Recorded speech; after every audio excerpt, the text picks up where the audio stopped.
2100 से ज्यादा सहकारिता आंदोलन के सभी नेता, सभी सहकारी बंधुओं, बहनों और देश भर में कई जगह ऑनलाइन इस कार्यक्रम के साथ जुड़े हुए सभी सहकारी क्षेत्र के कार्यकर्ता भाइयों बहनों को मेरा प्रणाम।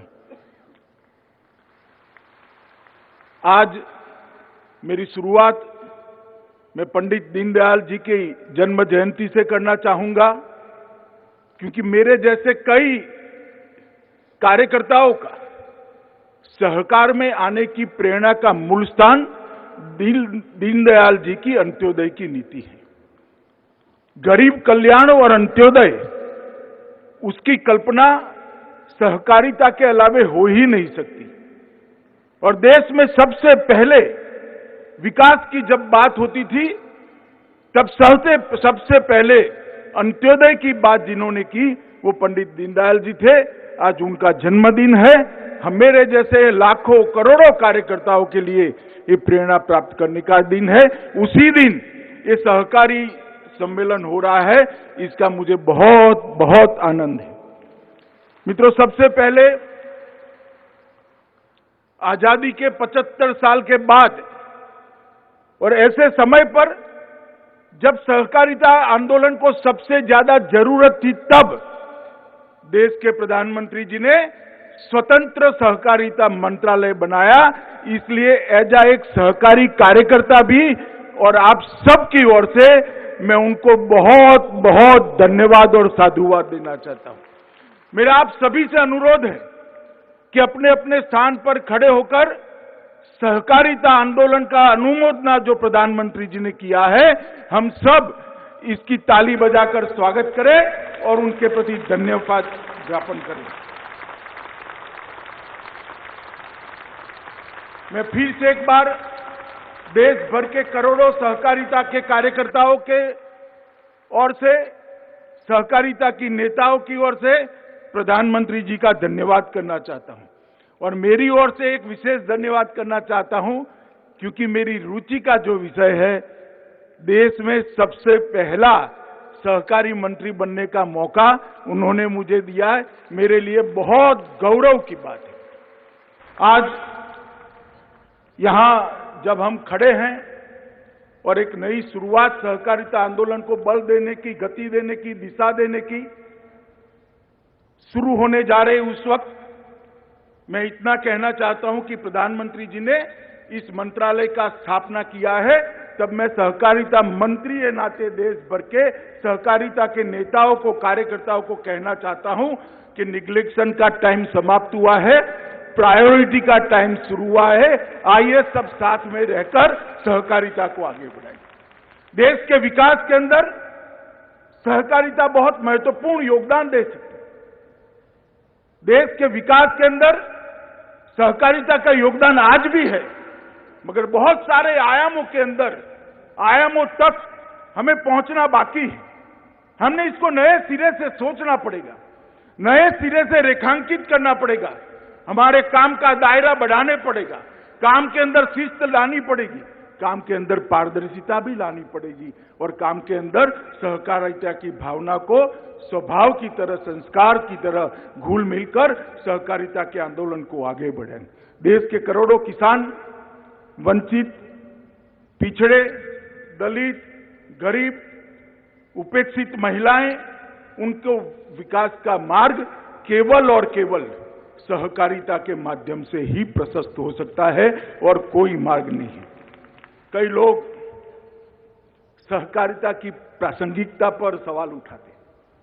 उनको लगता है कि सहकारिता आंदोलन इरिलेवेंट हो गया है। मैं बहुत मन से और बहुत मक्कमता के साथ कहना चाहता हूं कि सहकारिता आंदोलन सबसे ज्यादा प्रासंगिक कभी था तो अभी है और बहुत बड़ी मंजिल अभी काटना बाकी है। हर गांव में कोऑपरेटिव के साथ जोड़कर सहकार से समृद्धि, ये मंत्र से हर गांव को समृद्ध बनाना और समृद्ध गांव के संपुट से देश को समृद्ध बनाना, यही सहकारी आंदोलन की भूमिका होती। सहकारिता शब्द सह और कार्य, ये दो शब्दों से बना हुआ है। मिलजुल कर एक लक्ष्य के साथ भातृभाव से एक दिशा में काम करना ही सहकारिता है।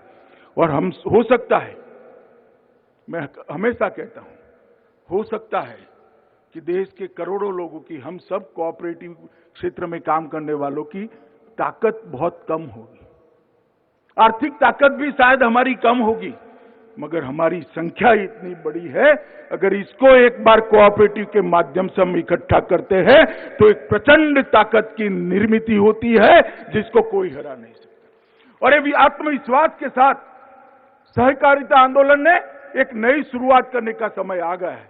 मोदी जी ने एक मंत्र दिया है सहकार से समृद्धि का, और उन्होंने जो $5 ट्रिलियन की इकोनॉमी का लक्ष्य रखा है, मैं आज मोदी जी को आश्वस्त करना चाहता हूं कि सहकारिता क्षेत्र भी आपके $5 ट्रिलियन की इकोनॉमी के लक्ष्य को पूरा करने के लिए एड़ी चोटी का जोर लगा देगा। और मित्रों, हमारी जो सहकारिता से ताकत बनती है, वो ताकत देश को समृद्ध करने की दिशा में आएगी, इसका मुझे विश्वास है। सहकारिता आंदोलन भारत के ग्रामीण समाज की प्रगति भी करेगा और एक नई सामाजिक पूंजी का कंसेप्ट भी खड़ा करेगा। पूंजी के दुनिया भर में कई व्याख्याएं हैं, मगर हम 10,000 साल से जीने वाले लोग हैं, 10,000 साल की संस्कृति का वहन करने वाले लोग हैं। सामाजिक पूंजी का कंसेप्ट, सामाजिक पूंजी का विचार और सामाजिक पूंजी का संस्कार हमारे सहकारिता आंदोलन को बहुत आगे ले जाएगा।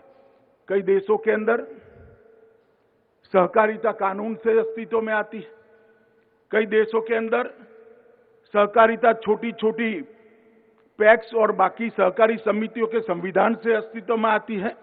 भारत में ये व्यवस्था के लिए जरूरी है। भारत की जनता के स्वभाव में सहकारिता घुल मिल गई है, इसके संस्कार के अंदर सहकारिता है। ये कोई उधार लिया हुआ कंसेप्ट नहीं है, हमारे स्वतः काम से प्रकट हुआ ये सहकारिता कंसेप्ट है। इसलिए भारत में कभी सहकारिता आंदोलन कभी भी इरिलेवेंट नहीं हो सकता। मित्रों, मैं बहुत समय से, लगभग 25 साल से सहकारिता आंदोलन से जुड़ा हूं। छोटी सी छोटी इकाई से लेकर राज्य कक्षा की बड़ी इकाइयों तक मैंने काम किया है। मैंने देखा है कई सारे संकट आते हैं, सरकारें सर्कुलर निकालती है, परिपत्र निकालती हैं, परिपत्र का मॉनिटरिंग करना पड़ता है, मगर हमारे सहकारिता आंदोलन वाले कोई परिपत्र की राह नहीं देखते। बाढ़ आती है तो गांव की पैक्स वहां खड़ी हो जाती है और सबको खाना खिलाने का काम करती है, उनको आसरा देने का काम करती है। कोई डिस्ट्रिक्ट में कोऑपरेटिव बैंक कितना मुनाफा खर्च हो जाएगा इसका चिंता नहीं करता, डिविडेंड कितना कम हो जाएगा इसकी चिंता नहीं करता। अपने कार्य क्षेत्र के अंदर चाहे अकाल हो, चाहे साइक्लोन हो, चाहे बारिश ज्यादा आई हो, बाढ़ हो, वो काम के लिए एक मुश्त होकर सब खड़े हो जाते हैं। सहकारी आंदोलन ने इस देश को ढेर सारे संकटों में यहां पर बाहर निकालने के लिए अपना योगदान दिया है। सहकारिता भारत के लिए नई नहीं है। 1904 से लेकर आज तक भारत ने सहकारिता आंदोलन ने ढेर सारे मकाम देखे, बहुत चढ़ाई ऊंचाई को भी हमने देखा है। कभी हम गिरे, कभी संभले, कभी आगे बढ़े, तेजी से आगे बढ़े, कभी धीरे हुए, परंतु ये गति नहीं रुकी। और मेरा आप सभी से यही अनुरोध है कि ये गति नहीं रुकनी चाहिए।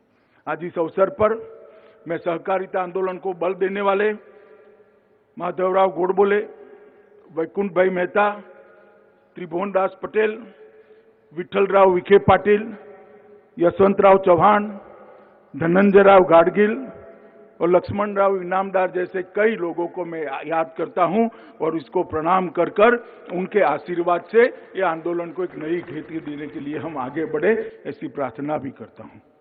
मित्रों, जो लोग आज भी मुझे, कई लोग मिलते हैं, कॉर्पोरेट क्षेत्र के लोग भी मिलते हैं, पत्रकार भी मिलते हैं, अलग अलग पॉलिटिकल पार्टी के नेता भी मिलते हैं और साच अर्थ में मुझे पूछते हैं कि सहकारी आंदोलन रिलेवेंट है क्या, उसकी प्रासंगिकता आज भी बनी हुई है क्या, क्या सिद्ध होगा। मैं आज कुछ सहकारी आंदोलन की गुड प्रैक्टिसेस आपके सामने बताना चाहता हूं। सबसे पहले मैं गुजरात से आता हूं, मैं अमूल की बात करना चाहता हूं। अमूल का जन्म सरदार पटेल की दीर्घ दृष्टि से हुआ था। 1946 में अंग्रेजों ने एक फैसला किया कि किसानों ने कंपलसरी फर्जियात रूप से अपना सारा दूध एक प्राइवेट कंपनी को देना पड़ेगा। इसके खिलाफ एक आंदोलन हुआ खेड़ा जिले के अंदर। सरदार पटेल ने त्रिभुवन भाई को कहा कि जब तक आप दूध बेचने की व्यवस्था नहीं करते तब तक दूध का आंदोलन, इसके खिलाफ आंदोलन कभी सफल नहीं होता। और वहां एक शुरुआत हुई अमूल की। सरदार पटेल के मार्गदर्शन में त्रिभुवन भाई पटेल ने 2 प्राथमिक ग्राम दूध उत्पादक समितियों का पंजीकरण किया, जिसमें 80 किसान जुड़े हुए, सिर्फ 80 किसान। और वो अमूल आज कहां है? 2020-21 में उसका ग्रुप टर्नओवर 21,000 करोड़ को पार कर गया है मित्र। 53,000 करोड़, 53,000 करोड़ रुपीस उसको पार कर गए। एक दिन में लगभग 30 मिलियन दूध का प्रबंधन ये हमारा कोऑपरेटिव संस्थान करता है। इसके अंदर 36 लाख किसान परिवार जुड़े हुए हैं और विशेषकर महिलाओं को एम्पावर करने का काम किया है। मैंने तो गांव में देखा है, गुजरात में, शनिवार को जब महिला के हाथ में अपना चेक आता है या कैश आती है, इसके चेहरे पर हर्ष देखकर मन को बहुत अंदर तक शांति होती। 36 लाख किसान परिवारों को अमूल आज अपने साथ जुड़ा है। 18 जिलों का ये फेडरेशन है। 87 से ज्यादा डेयरी के मैन्युफैक्चरिंग प्लांट बनाए हैं और उसकी प्रबंधन क्षमता 39 मिलियन तक की प्रबंधन क्षमता आज बनाई। इंस्टॉल कैपेसिटी 39 मिलियन टन दूध को प्रोसेस करने की है। आप कल्पना कर सकते हैं? बड़े से बड़ी कॉरपोरेट डेयरी जो नहीं कर सकती, ये हमारे अमूल ने कर दिखाया है। और मैं मानता हूं यही उदाहरण लेकर हमने आगे बढ़ना चाहिए। लिज्जत पापड़, बहुत कम लोगों को यहां पर भी मालूम होगा, लिज्जत पापड़ कोऑपरेटिव है। 1959 में जसवंतीबेन पोपट नाम की एक गुजराती महिला साहसिक ने 80 बहनों को साथ में रखकर एक कोऑपरेटिव बनाकर पापड़ बनाने की शुरुआत की थी।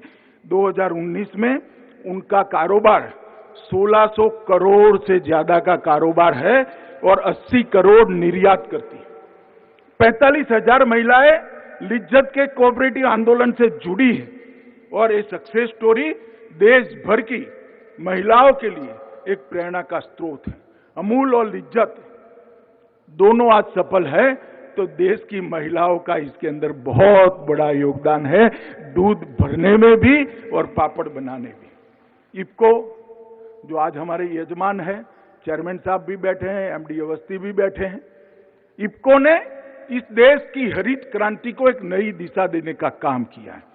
1967 में 57 कोऑपरेटिव्स के साथ एक स्पेसिफाइड सोसाइटी बनी और वो बढ़ते बढ़ते बढ़ते आज 36,000 से ज्यादा कोऑपरेटिव को मेंबर बनाकर लगभग 5.5 करोड़ किसानों को उसका लाभांश पहुंचाती है। आप कल्पना कर सकते हैं, एक बहुत बड़ी कंपनी अगर कुछ कमाएगी तो इसका सबसे बड़ा हिस्सा इसके मालिक के पास जाएगा और इफको जो कुछ भी कमाएगी इसका पाई पाई ये 5.5 करोड़ किसानों के घर में जाएगा। इसी को कोऑपरेटिव। आज इफको ने लगभग देश के उर्वरक की पूरी जिम्मेदारी 2-3 और कोऑपरेटिव को साथ में लगकर उठाई और मैं अभिनंदन करना चाहूंगा चेयरमैन साहब और एमडी जी का, अवस्थी का, कि इन्होंने नैनो टेक्नोलॉजी को जमीन पर उतारकर बहुत बड़ा काम किया और इसके माध्यम से मुझे पूरा विश्वास है कि ये कोऑपरेटिव संस्थाओं के माध्यम से ही आने वाले दिनों में वो दिन दूर नहीं है कि उर्वरक खाद इंपोर्ट करने की जरूरत नहीं पड़ेगी। हम आत्मनिर्भर बनेंगे और हमारा उर्वरक हमारे देश में भी बढ़े। इसी तरह से क्रिप्को भी लगभग 9,500 समितियों का बना हुआ एक संघ है। उसकी मूड़ी, शेयर प्रदत्त मूड़ी लगभग 388 करोड़ है। शेयर धारकों को एक साल में 2118 करोड़ रुपए का लाभांश क्रिप्को ने दिया है। आप इससे कल्पना करिए, ये सब सक्सेस स्टोरी है। और इतना ही नहीं है, बहुत लंबी सूची है। नेफेड है, मैं मणिपुर गया था, रेणु हथकरघा हस्तशिल्प 75 साल से एक लय के साथ वो कोऑपरेटिव में अपना योगदान करता है। 1925 से चलती हुई उरालुंगल श्रम अनुबंध सहकारी समिति केरल, थोटा मार्ता सहकारी संघ द्रावणगिरी कर्नाटक, कोझिकोड जिला सहकारी हॉस्पिटल, ढेर सारी चीजें जिन्होंने सहकारी आंदोलन के माध्यम से कैसे छोटे छोटे लोगों से पूंजी इकट्ठा कर देश के अर्थतंत्र और देश के विकास में कितना बड़ा योगदान दे सकते हैं, और सभी मुनाफा वो छोटे छोटे निवेशकों के घर में कैसे जा सकता है, इसका उदाहरण प्रस्तुत किया।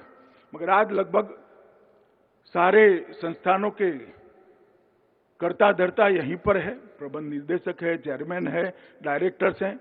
मैं सबको निवेदन करना चाहता हूं कि हमने काफी कुछ करना बाकी है। क्या बीज संस्करण में हमारी ये सफल कोऑपरेटिव अपना योगदान नहीं दे सकती है? क्या अच्छे बीज क्यों विदेश से लाने पड़ेंगे?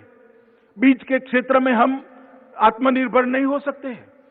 क्या कोई कोऑपरेटिव चैलेंज एक्सेप्ट कर किसानों की उपज को निर्यात करने का ट्रेडिंग हाउस नहीं बन सकती है क्या, जिसके माध्यम से छोटी छोटी मंडियां अपनी उपजों को विदेश में एक्सपोर्ट कर सके? निश्चित बन सकती है। फूड प्रोसेसिंग का दुनिया भर में पूरा बाजार पड़ा है, छोटा किसान नहीं कर पाएगा और किसी को रुचि भी नहीं है, और करेगा तो भी किसान तो वहीं का वहीं रह जाएगा। अगर ये हमारे सफल कोऑपरेटिव एक एक क्षेत्र को पकड़कर एक्सपांशन का काम करे तो मुझे विश्वास है कि 5 साल के अंदर कोई ऐसा क्षेत्र नहीं होगा जहां कोऑपरेटिव की पैठ नहीं होगी।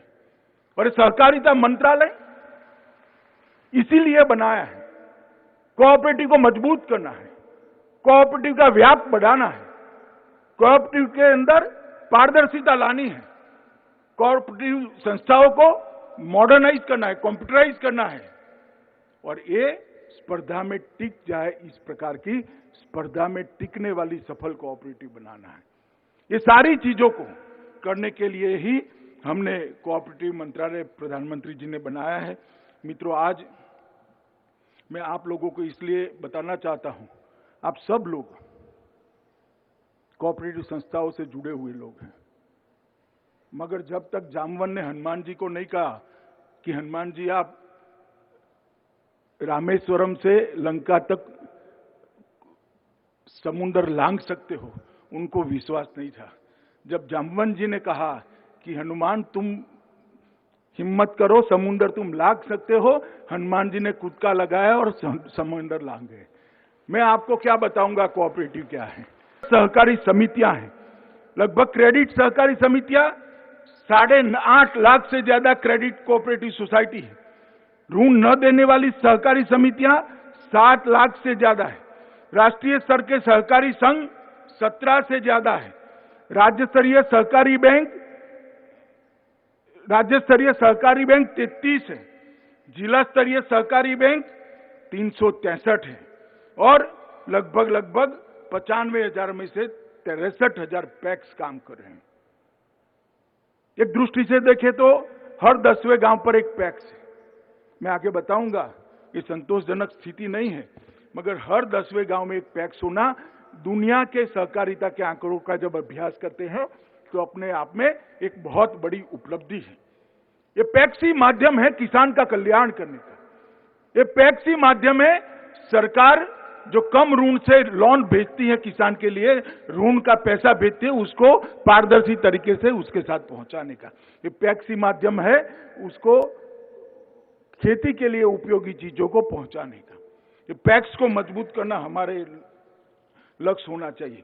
मैं अंत में पैक्स पर बात करूंगा, और प्रतिशत योगदान अगर मैं बताना चाहूं तो कृषि ऋण वितरण का 29%, 29% वो कोऑपरेटिव व्यवस्था से जाता है। उर्वरक वितरण 35% कोऑपरेटिव करता है। उर्वरक का उत्पादन, खाद्य का उत्पादन वो भी लगभग 30% करता है।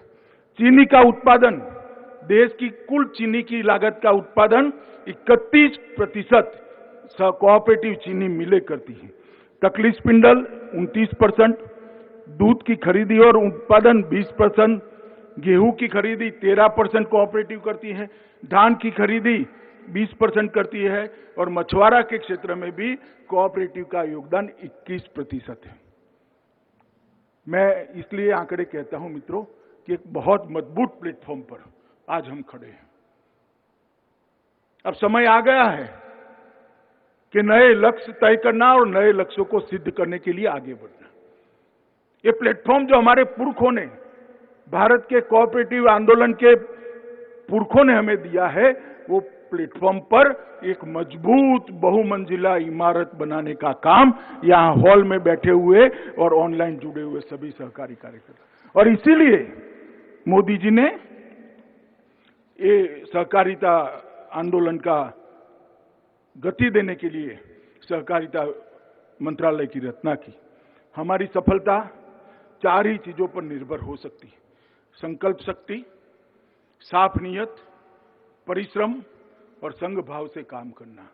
ये 4 मूल सिद्धांत है। अगर हम सब अपना कोऑपरेटिव के अंदर इसको लेटर एंड स्पिरिट में पहुंचाते हैं तो मुझे लगता है हमारे आंदोलन को बहुत बड़ी गति मिलेगी।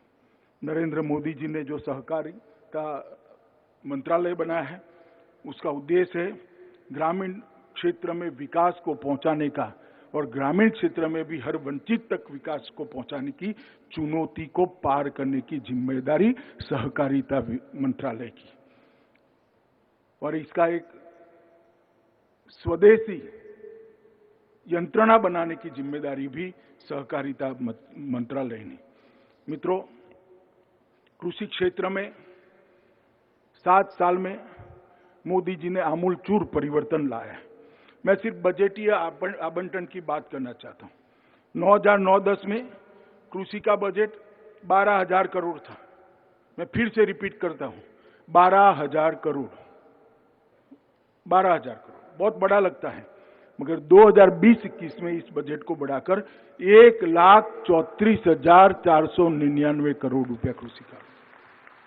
मैं इसलिए बताता हूं कि कृषि क्षेत्र नरेंद्र मोदी सरकार की प्राथमिकता है, और कृषि क्षेत्र की ये जो प्राथमिकता है उसको उसके लक्ष्यों तक पहुंचाना सहकारिता के बगैर संभव नहीं है। हमने ढेर सारे किसानों को सपोर्ट देने की बात करी। स्वामीनाथन आयोग आया तब से बात करते थे कि किसानों की आय बढ़नी चाहिए, लागत से 50% ज्यादा होना चाहिए। कोई नहीं देता था। पहली बार नरेंद्र मोदी सरकार ने लागत से ज्यादा एमएसपी तय कर किसानों को पहली बार फायदा पहुंचाने का काम किया है। और मित्रों, मैं बहुत सारी रिपोर्ट कोट कर सकता हूं जिसके अंदर स्पिरिट थी, मगर ये होती नहीं थी। प्रधानमंत्री किसान सम्मान योजना देश के 11 करोड़ किसानों को लगभग 1,58,000 करोड़ रुपया, 1,58,000 करोड़ रुपया डायरेक्ट डीबीटी से पहुंचाया गया है। मित्रों, स्टार्टअप शुरू करने का एक नया अभियान चला है। 10,000 नए एफपीओ बनाए गए हैं। लगभग 6865 करोड़ रुपया वित्त पोषण के लिए अलग से खर्च किया जाना है।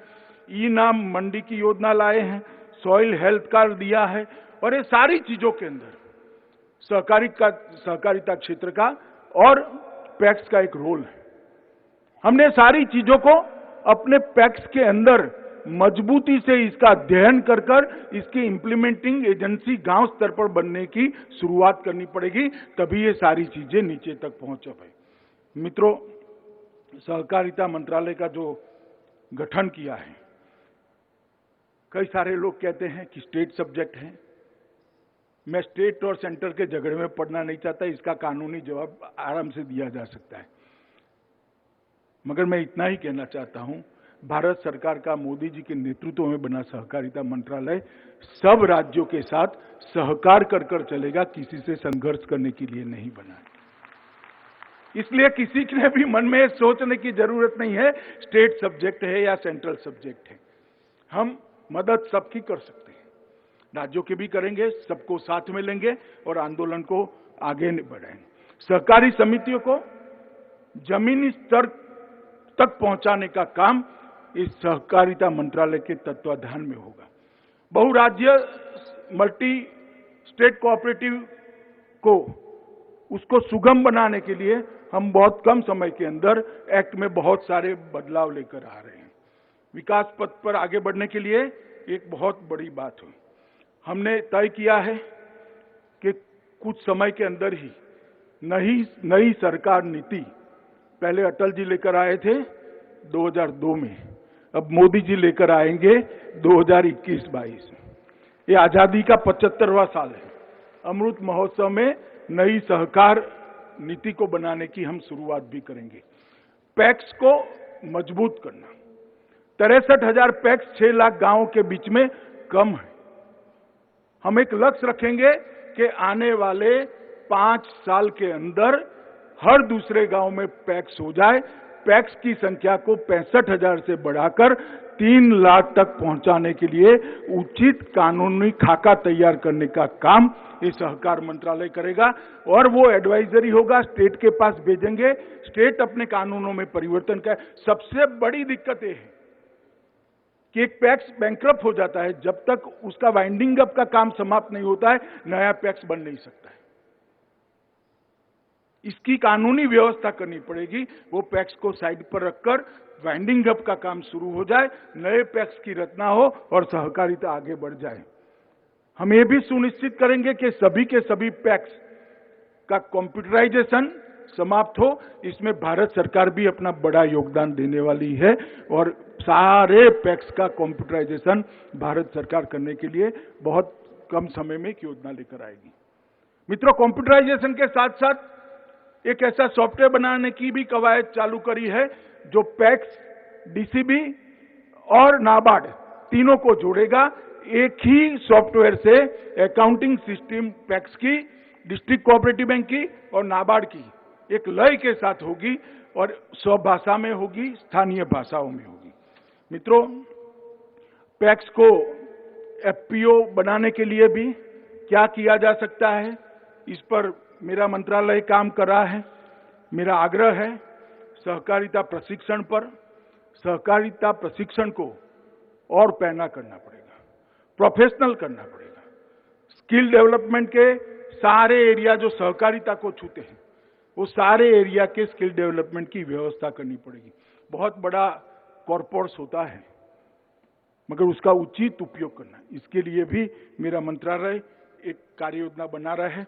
क्रेडिट सोसाइटियों की भूमिका और मजबूत और नीचे तक ले जाने की जरूरत है, जिससे छोटे से छोटे व्यक्ति को क्रेडिट मिल सके।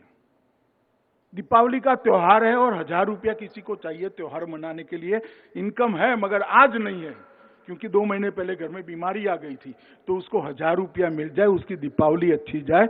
इस प्रकार की क्रेडिट सोसाइटी नीचे तक बननी चाहिए। ये कोई बैंक नहीं कर सकता।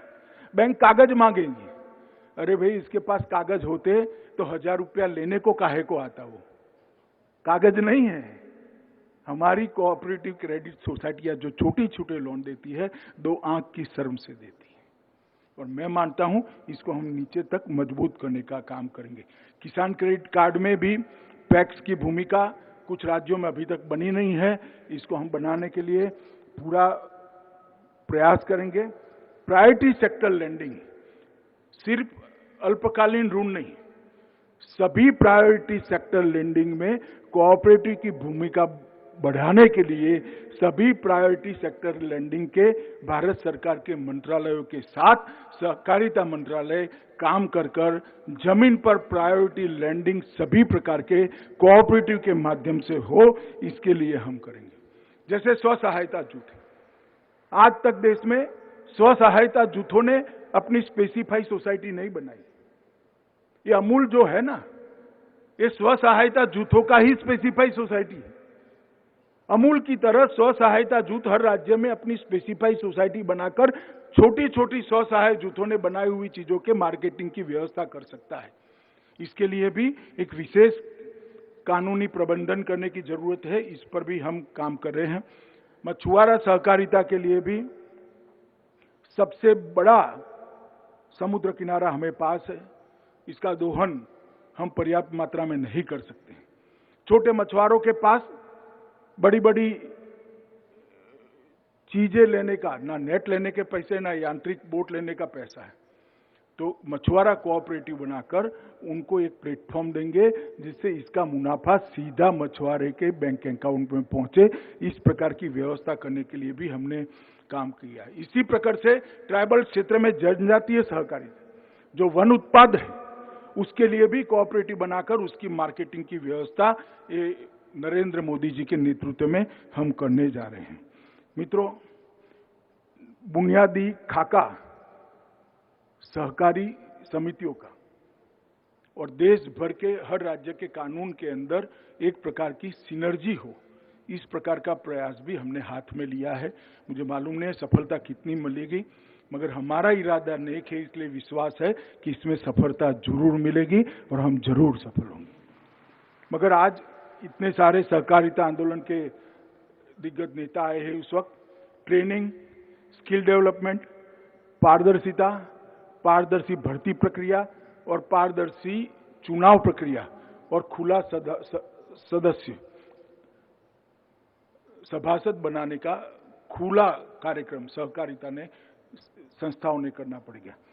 ट्रेनिंग, स्किल डेवलपमेंट, पारदर्शिता, भर्ती में पारदर्शिता और चुनाव के अंदर पारदर्शिता, इसको हमने लाना ही होगा, तब जाकर हम आगे बढ़ पाएंगे, वरना हम भी कालबाह्य हो जाएंगे। और हम सबका ये दायित्व कि मोदी जी ने इस आंदोलन को गति देने के लिए एक बहुत बड़ा निर्णय किया और मोदी जी के इस निर्णय को सफल बनाने के लिए और सहकारिता आंदोलन को एकदम गति के साथ आगे बढ़ाने के लिए हमने सहकारिता क्षेत्र के अंदर जो आंतरिक परिवर्तन करने की जरूरत है उस पर भी आत्मनिरीक्षण कर बल देना पड़ेगा। मित्रों, सहकारिता कॉमन सर्विस सेंटर की कल्पना भी हमारा मंत्रालय कर रहा है। नेशनल डेटाबेस के लिए भी हमारा मंत्रालय आगे बढ़ रहा है और नेशनल कोऑपरेटिव यूनिवर्सिटी बनाने के लिए भी 4 जगह से दरखास्त मिली है। मुझे लगता है कि ये प्रोफेशनल यूनिवर्सिटी की जगह कोई कोऑपरेटिव संस्थान बड़ा आगे आए तो अच्छा है। एक नेशनल कोऑपरेटिव यूनिवर्सिटी भी बनाने की जरूरत है। कोई अपनी लेकर आए, दरखास्त लेकर आए तो जरूर अच्छा काम हो सकता है। मित्रों, 2-3 लोगों ने, चंद्रभान जी और बाकी सारे लोगों ने कुछ बातें दबे स्वरों में कही है। मैं उनको इतना कहता हूं कि आप न बोले हो तो भी चलता, बोले ये भी अच्छा हुआ, मुखर कर बोलते तो भी अच्छा हुआ, मगर सारी चीजों की मुझे मालूमात है क्योंकि मैं आप में से ही हूं।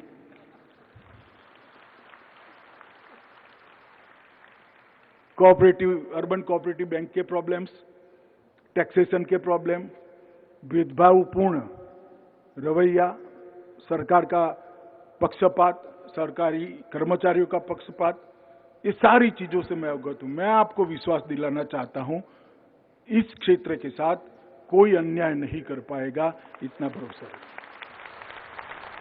और इसीलिए मोदी जी ने सहकारिता को प्राथमिकता दी है।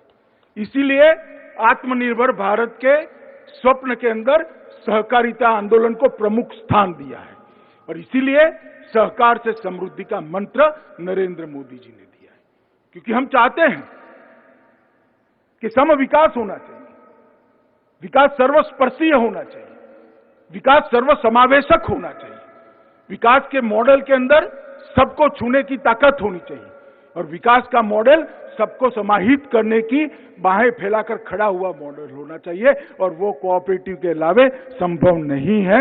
इसीलिए कोऑपरेटिव मंत्रालय की रचना की गई। चीनी मिलों की भी बहुत सारी समस्याएं हैं। कई जगह हमारे त्रिस्तरीय एग्रीकल्चर फाइनेंस के ढांचे को डिस्टर्ब करने की भी बात हो रही है। मैं इन सब में बहुत अभी कुछ स्पष्टता से इसलिए नहीं कह रहा हूं कि विचार चल रहा है, सबसे चर्चा भी करना है, परंतु मैं इतना जरूर कहना चाहता हूं कि आपकी समस्या आप जरूर मुझे लिख कर भेजिए। जरूर लिख कर भेजिए। छोटी से छोटी चिट्ठी को मैं ध्यान से पढ़कर इस पर उचित निर्णय करूंगा, मगर लिख कर नहीं भेजेंगे तो भी मैं सामने से संपर्क कर कर आपकी तकलीफों को समझकर उसके निवारण के लिए प्रोएक्टिव रहूंगा। और ये मोदी जी की इच्छा है, देश का प्रधानमंत्री जी का ये मन की इच्छा है कि वो चाहते हैं कि छोटे से छोटे व्यक्ति को विकास की प्रक्रिया में हिस्सेदार बनाना, सहकारिता के माध्यम से हर परिवार को समृद्ध बनाना और हर समृद्ध हुए परिवार के संपुट से देश को समृद्ध बनाना, यही सहकार से समृद्धि के मंत्र का रहस्य है। और हमें इसमें जी जान से लगना है। आज मैं यहाँ आया हूँ, मेरा और मेरे साथी मंत्री जी का आपने स्वागत किया। डॉक्टर साहब भी अर्जेंटीना से पधारे हैं यहाँ पर, और मैं उनको विश्वास दिलाना चाहता हूँ कि भारत की सहकारिता क्षेत्र, भारत का सहकारी आंदोलन देश भर में गुड प्रैक्टिसेस साझा करने का, एक्सचेंज करने का एक प्लेटफॉर्म बन सकता है। आप इनिशिएटिव लेकर ऐसी कोई संस्था भारत के अंदर इसका हेडक्वार्टर बनाइए जो दुनिया भर की गुड प्रैक्टिसेस के, कोऑपरेटिव गुड प्रैक्टिसेस के एक्सचेंज का माध्यम बने। हम आपका स्वागत करने के लिए यहाँ पर तैयार हैं। और मैं फिर से एक बार कहता हूँ कि प्रधानमंत्री जी के मन की इच्छा है कि सहकारिता के आधार पर भारत की अर्थनीति के विकास का एक नया अध्याय लिखा जाए। मोदी जी के आत्मनिर्भर भारत के स्वप्न को चरितार्थ करने के लिए सहकारी क्षेत्र ने प्रमुख भूमिका निभानी होगी और सहकारिता को हमने संस्कार बनाना होगा। और महत्वपूर्ण भूमिका जो हम निभाएंगे वो आने वाला देश, आने वाली पीढ़ियां भी याद रखेगी, इसका मुझे विश्वास है। आज देश भर से ऑनलाइन आंकड़ा जो संचालिका महोदया ने कहा, लगभग मेरे खड़े होने के पहले 4.25 करोड़ लोग ऑनलाइन जुड़े थे। बहुत सारी समितियां भी जुड़ी है, बहुत सारे डिस्ट्रिक्ट कोऑपरेटिव बैंक जुड़े हैं। मैं सभी सहकारिता आंदोलन के आंदोलनकारियों को बहुत बहुत मन से आप सभी का धन्यवाद करता हूं और विश्वास दिलाता हूं कि नई ऊर्जा के साथ सहकारिता आंदोलन को एक नए प्राण भरने की कवायद जो मोदी जी ने करी है, हम सब साथ में मिलकर इसको सफल बनाएंगे। वंदे मातरम, भारत माता की जय। नमस्कार, मैं हूं मानक गुप्ता। अगर आपको हमारा ये वीडियो पसंद आया हो तो इसे लाइक और शेयर जरूर करें, और हाँ, हमें सब्सक्राइब और फॉलो करना ना भूलें ताकि आप देश और दुनिया की कोई खबर मिस ना करें। तो जुड़े रहिए हमारे साथ और देखते रहिए News 24।